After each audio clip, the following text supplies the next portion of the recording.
Yun no mga sir, at meron tayong gagawin at Motor Star. Yan, Motor Star 125. Yan. Kita nyo naman yung itsura ng motor. Yan. Bali ang gagawin ko dito ay lilinisin ko yung kanyang body at saka yung kanyang wire harness. Yan. Dahil marami nang nakatap na mga wire sa kanyang harness. Yan. At sunog yung kanyang stator. Bali general wirings ito. Ayusin natin yung kanyang harness at papalitan na rin yung kanyang stator. Yan. Ayusin natin yung kanyang wire harness at saka lilinisan natin itong kanyang body. Yun na yung mga harness nya, oh. Daming nakatap na wire.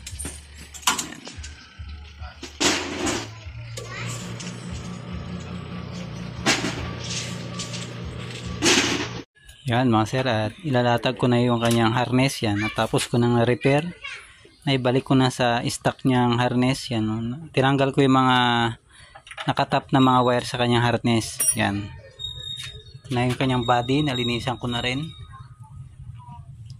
Kahit pa paano ay naging presentable tingnan. Yan. Sobrang dumi kanina, kumpara ngayon okay na, oh, malinis na. Saka yung harness niya okay na rin. Yan. Nabalutan na rin natin ng panibago. Yan. Tapos ilalatag ko na dito. Yan mga sir, update ko kayo. Sir, at napalitan ko na yung kanyang stator. Yan. Itong stator na nakasalpak ay second hand lamang yan. Nabili namin sa mga katayan ng mga motor yan. Second hand. Goods pa naman yan. Kaparehas ng itong dati niyang stator. Yan. Ito sunog na yun. Primary type din yung nabili naming CDI ay an stator yan, primary type din, same din dito sa dati niya, primary type. Kanyang mga wire yan. Sa halagang 250 yan, second hand, original yan, okay pa naman, goods pa, wala pang sunog. Na-check ko na rin yung kanyang mga wire at sasalpa ko na dito sa ating makina mga sir. Nailatag ko na yung ating harness. Yan. Ito na yung kanyang harness mga sir. Yan. Nilagyan ko ng hose para hindi mag-vibrate sa bakal, hindi magasgasan. Yan. Dito natin pilasot. Yan. Ito kanyang harness. Yan. Tapos itong mga switch niya, using ko pa. Yan. Bali nilatag ko lang muna yung kanyang harness. At nakasalpak na yung ating crankcase cover. Yan. Yung ating CDI. Nakakasa na. Yung battery. Tapos check natin kung may kuryente na. Yan. Na-check ko na rin kanina may kuryente na. Yan. Para makita nyo lang mga sir. Ito yung ating high tension wire.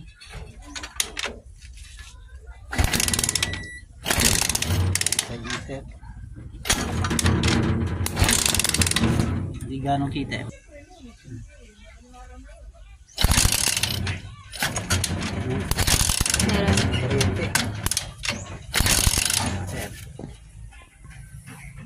At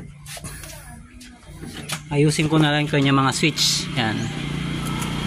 Papaganahin ko na lang lahat yung nandito sa kanyang switch. Yan. Yan mga nakalatag naman na yung ating harness. Yan. Yan, na-convert na siya sa 5 pin na regulator. Yan. Tapos battery operated na yung kanyang CDI. Yan, sir. Mukha na siyang bago.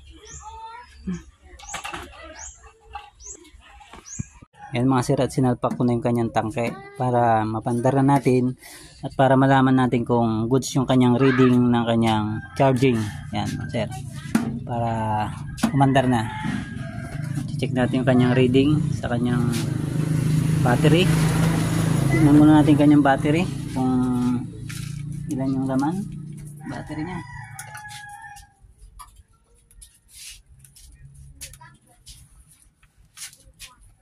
Yan, meron siyang 10.5. Yan, 10.5. Itong battery niya ay medyo matagal na rin tong battery niya. Tapos pandarin natin para makita yung kanyang reading.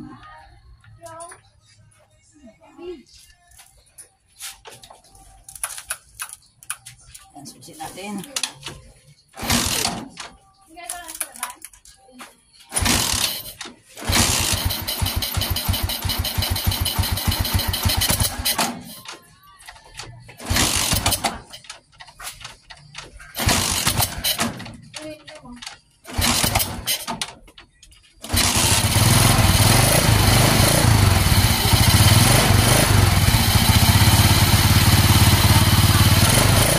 Yan, 14.6.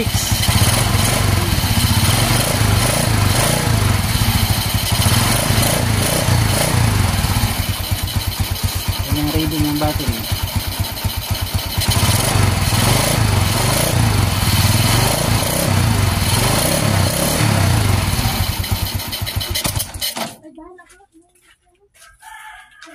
Yan.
Ayan mga sir, at naka-convert na yun sa